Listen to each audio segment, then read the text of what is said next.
Olá, pessoal, tudo bem com vocês? Sejam bem-vindos a mais uma aula de matemática aqui na segunda série do ensino médio. Eu sou o professor Mário André, professor de matemática aqui do CMEAN, e juntamente comigo agora vamos verificar o assunto desta aula. Nós temos então aí aula de número 6, objeto de conhecimento, resolução e elaboração de problemas envolvendo função logarítmica e matemática financeira. Detalhamento, resolução de equações envolvendo logaritmos, mudança de base, cálculos de tempo ou taxas de juros compostos usando logaritmos. Ok?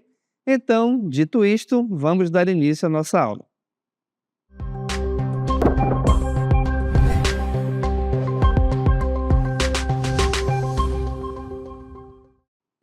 Então, pessoal, nessa aula a gente vai trabalhar algumas propriedades bem importantes do logaritmo e também como aplicá-las, tá bom? Mas antes, vamos fazer aqui rapidamente um resumo ou relembrar o que é o logaritmo. Vem comigo na tela.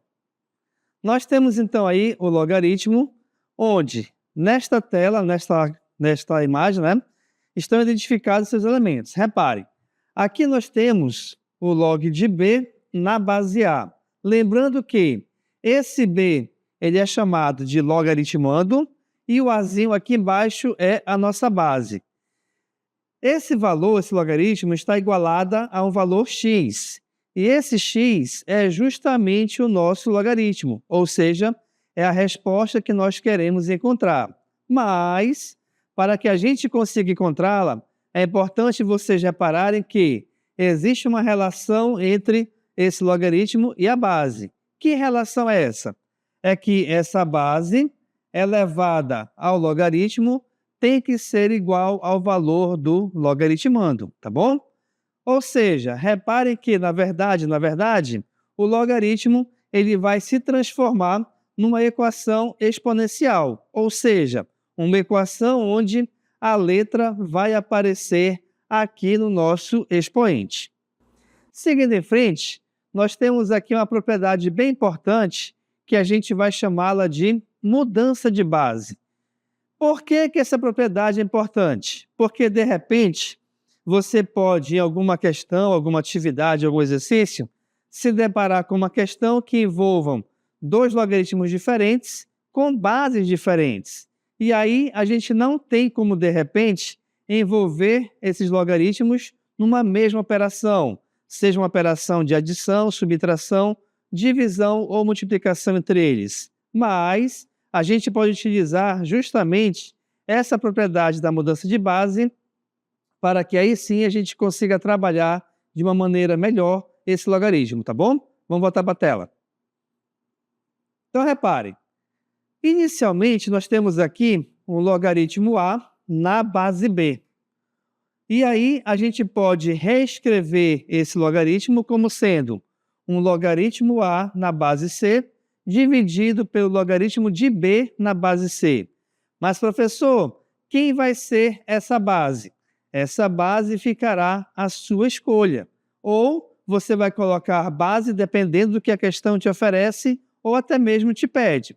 Por exemplo, então, vamos supor aqui que eu tenha o logaritmo de 3 na base 2.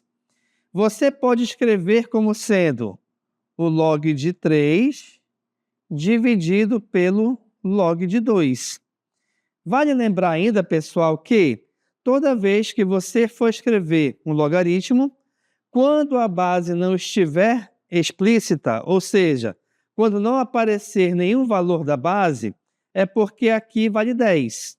Então, a gente pode dizer que eu tenho logaritmo de 3 na base 10 sobre o logaritmo de 2 na base 10. Agora, aqui é importante você lembrar o seguinte, tá? Obrigatoriamente, quando você for escrever, você for transformar esse logaritmo usando a mudança de base, quando você for mudar essa base, ela tem que ser igual em cima e embaixo. Por isso que você repara aqui que eu tenho log de 3 na base 10 na parte de cima da fração, e é por isso que nós temos log de 2 na base 10 na parte de baixo da fração, tá bom? E aí, como eu te falei agora há pouco, a gente pode escrever, de repente, deixa eu repetir aqui, ó, log de 3 na base 2. eu posso reescrever como sendo, por exemplo, log de 3 na base 5 dividido pelo log de 2 na base 5. Professor, por que o senhor escolheu agora o 5? Porque eu quis, pessoal. A base, a nova base, vamos dizer assim, é você quem vai escolher. Ou como te falei, tudo vai depender do que a questão está te pedindo ou até mesmo do que a questão está te oferecendo.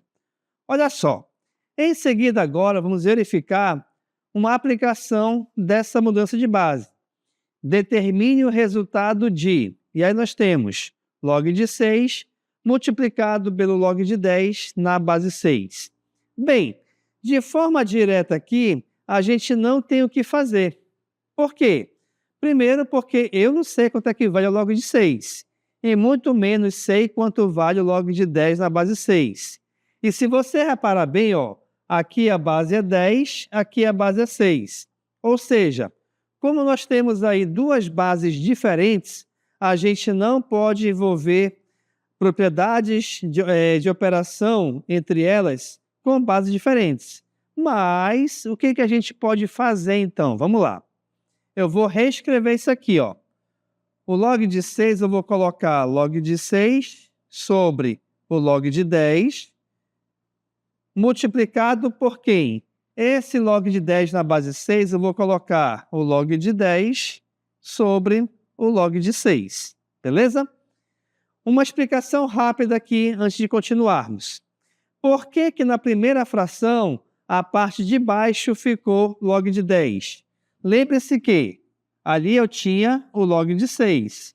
E agora há pouco eu te falei que toda vez que não aparece base é porque ela vale 10. Ou seja, toda vez que essa base for igual a 10, ela não tem a obrigação de aparecer. Tá bom, gente? E aí, diferentemente, por exemplo, aqui, ó, nosso segundo logaritmo, que o 10 é logaritmando, ele não é base. Aí sim, o 10 sendo logaritmando, ele tem que aparecer, é obrigatório, tá bom? Beleza? Continuando então, reparem. Opa, rapidinho, agora. O que a gente vai fazer agora? Repare que nós temos aqui uma multiplicação de duas frações. Pela regra, a gente deve multiplicar os dois valores que estão em cima entre si e multiplicar os dois valores que estão embaixo entre si. Mas a gente pode também simplificar ou melhorar a nossa vida utilizando uma regrinha chamada regra do cancelamento. O que essa regra me diz? Ela me diz que se você tiver valores iguais, sendo um na parte de cima e um na parte de baixo das frações, e aí tanto faz estarem na mesma fração ou não, tá? Você pode eliminá-los. Ou seja, esse log de 10 cancela com esse log de 10, ao mesmo tempo em que esse log de 6 cancelará com esse log de 6. Como a gente cancelou todo mundo, é porque a nossa resposta, então, vale 1.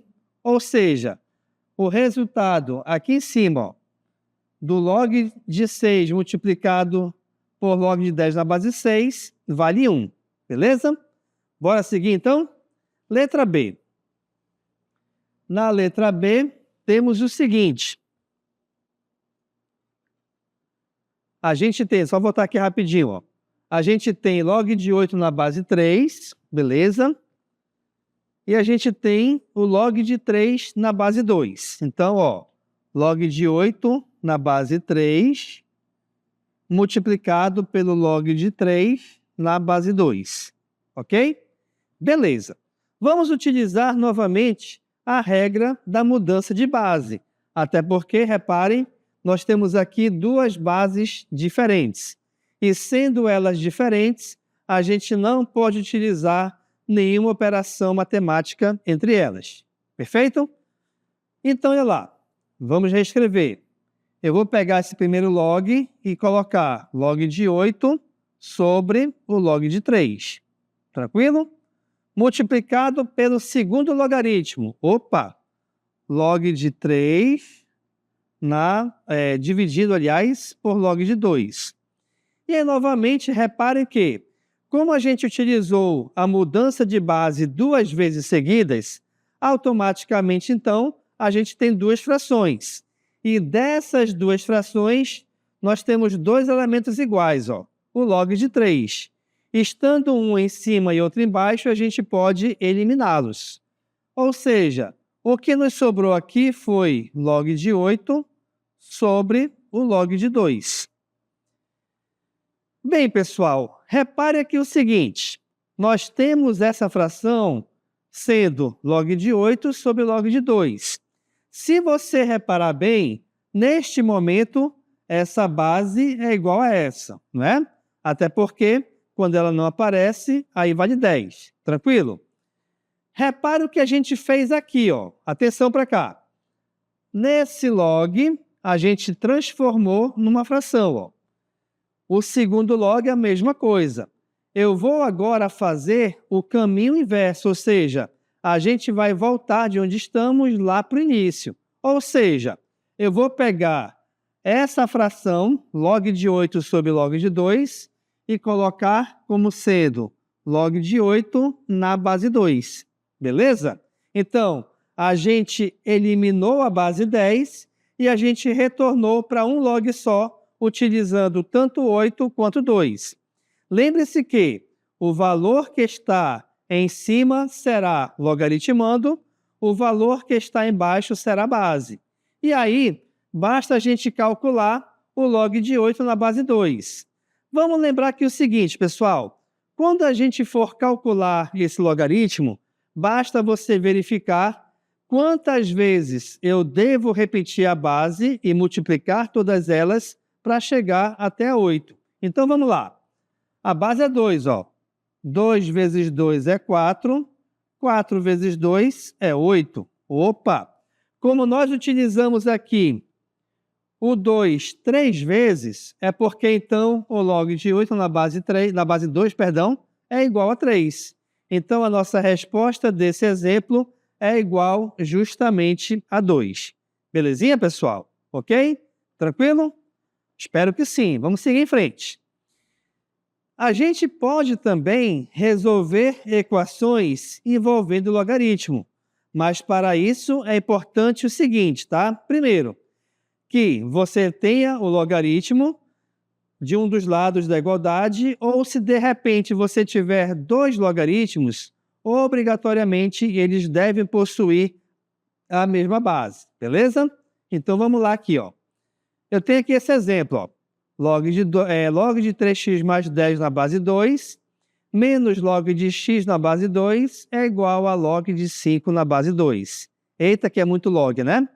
Mas vamos lembrar o seguinte, existe uma propriedade dos logaritmos operacional que me diz o seguinte, que quando você tiver a subtração de 2 logaritmos, tendo esses 2 logaritmos a mesma base, a gente pode escrever como sendo o logaritmo da divisão entre eles, tá? Então, a subtração de 2 logaritmos com a mesma base vai se transformar em um logaritmo só com a divisão entre os logaritmandos. Ou seja, a gente pode utilizar essa regrinha bem aqui, ó, na primeira parte da equação, no lado esquerdo da igualdade. Até porque nós temos aí log de 3x menos o log de x, os dois com a base 2, beleza? Então, repare, vamos aqui passar a próxima cartela. Só reescrever, ó, log de 3x mais 10, não é isso? Na base 2, menos o log de x na base 2. E aí, a gente pode reescrever isso aqui como sendo o seguinte, ó, log de 3x mais 10 sobre x na base 2. Professor, agora há pouco o senhor falou de mudança de base. A gente não tem que mudar a base também porque se transformou em fração?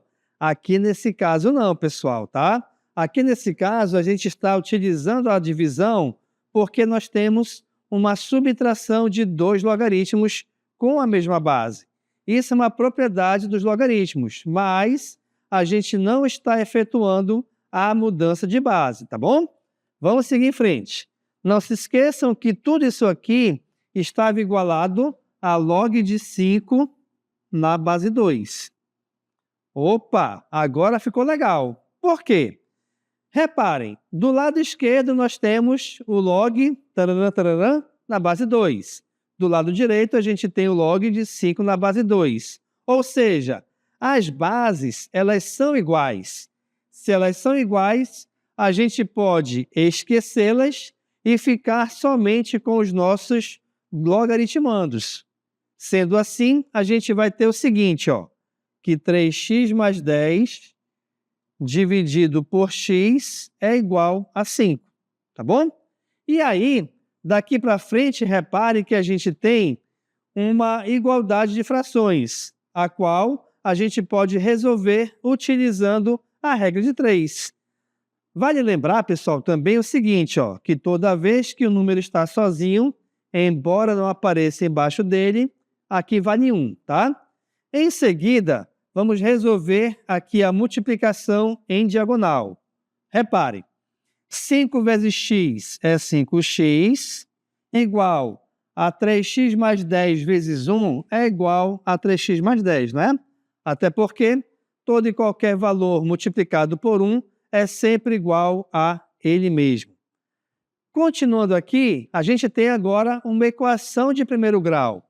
Letras para um lado e números para o outro. Ou seja, esse 3x passará à nossa esquerda trocando seu sinal, ficando ele agora negativo. E aí a gente tem, ó, 5x menos 3x, nós temos que 2x é igual a 10. Como eu quero encontrar o valor do x, pessoal, o 2 que o acompanha passará dividindo, ou seja, o valor desse x é justamente igual a 5, que é a nossa resposta, a resposta dessa equação logarítmica, tá bom?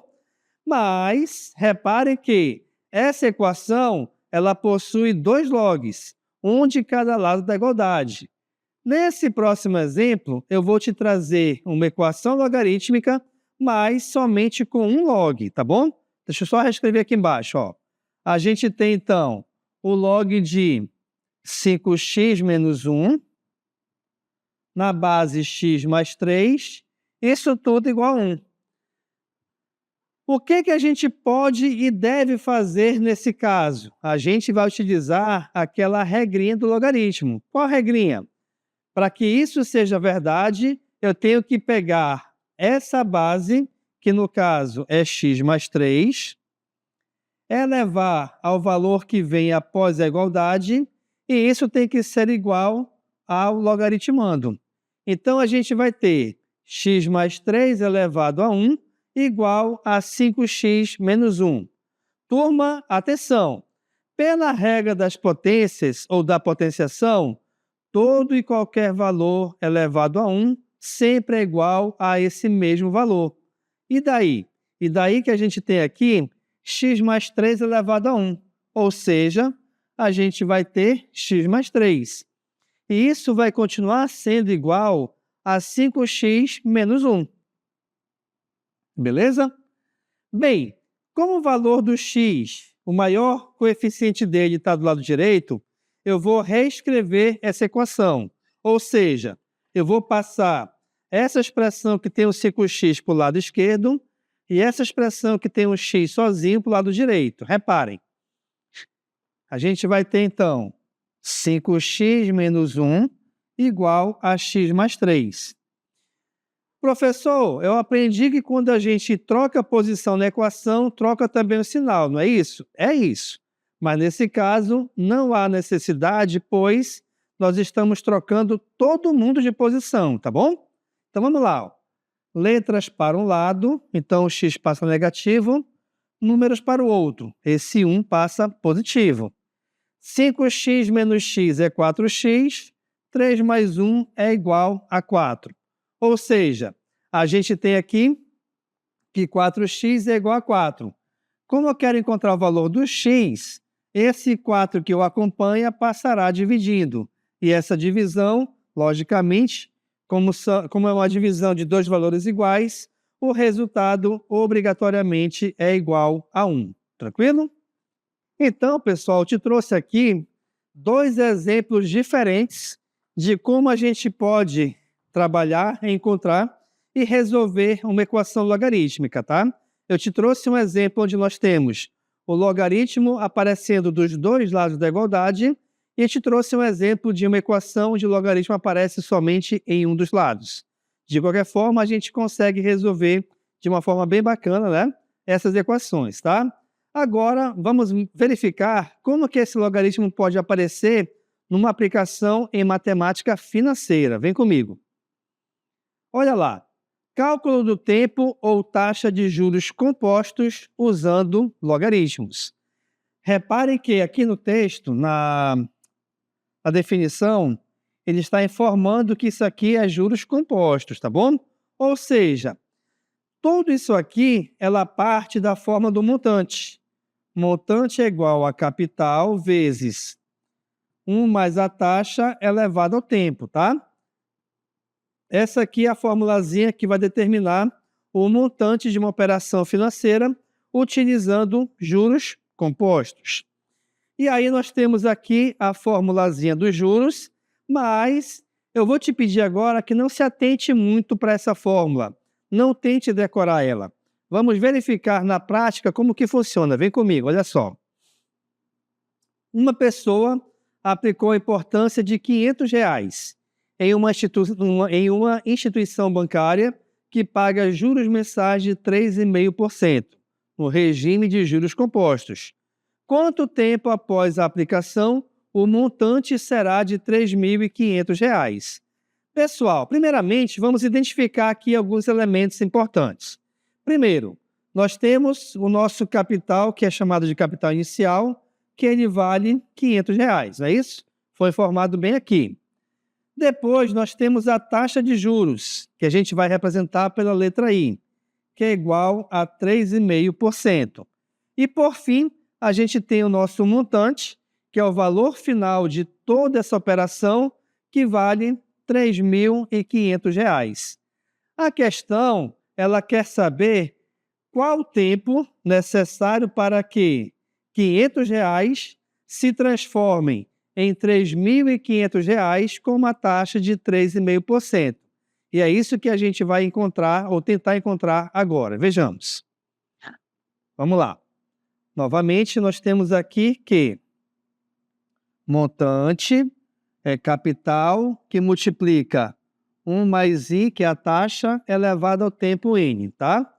Você pode encontrar em livros didáticos o tempo sendo representado pela letra N ou o tempo sendo representado pela letra T. Aí tanto faz, a ideia será a mesma.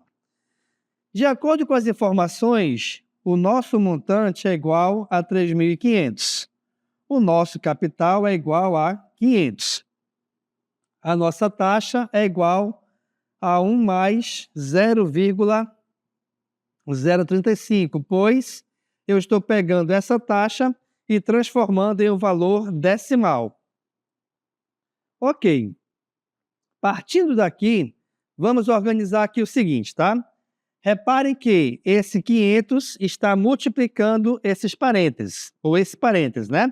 Então, a gente pode pegar esse 500 e jogá-lo aqui para o outro lado, no caso, dividindo. Até porque ele está do lado de lá, multiplicando. Em seguida, a gente pode e deve realizar essa soma dentro dos parênteses. Ou seja, 1 mais 0,035 é igual a 1, opa, só trocar aqui a cor. É igual a 1,035 elevado a n, beleza? Então, repare que já reduziu bastante a nossa fórmula inicial. Em seguida, o que nós podemos fazer aqui? Simples. A gente vai resolver essa divisão. Ó. Nessa divisão aqui, repare que 2 zeros em cima cancela com 2 zeros aqui embaixo. Ou seja, 3.500 dividido por 500 é a mesma coisa do que dividir 35 por 5, cujo resultado é igual a 7. E aí a gente tem 1,035 elevado a n.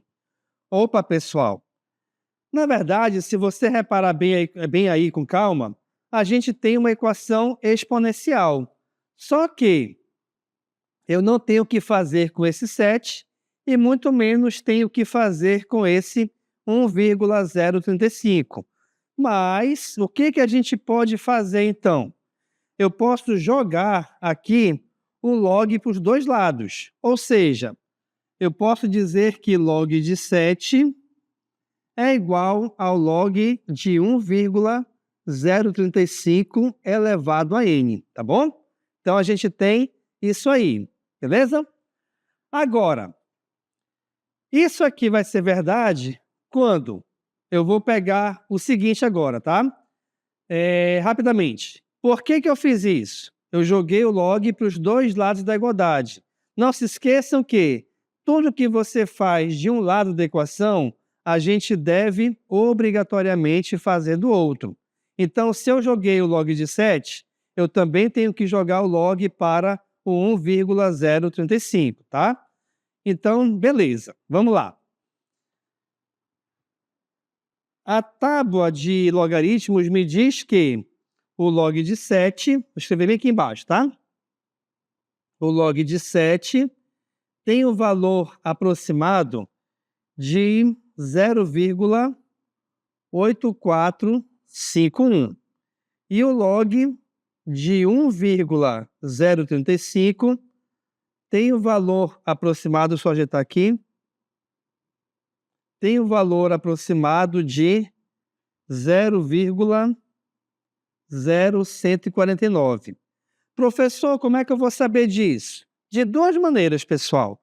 Ou você pode pesquisar na internet esse valor individual, ou a questão, de repente, ela pode te informar esses valores, tá? Justamente te obrigando a trabalhar com o logaritmo, beleza? Ok. Mas antes de continuarmos, reparem, eu vou reescrever aqui essa equação. Ó. Eu vou colocar log de 1,035 elevado a n igual ao log de 7. Uma das propriedades do logaritmo me diz que, quando você tiver um expoente no logaritmando, esse expoente pode e deve passar à frente do log multiplicando. Ou seja, aqui a gente vai ter, reparem, nós temos aqui esse expoente n, tá bom?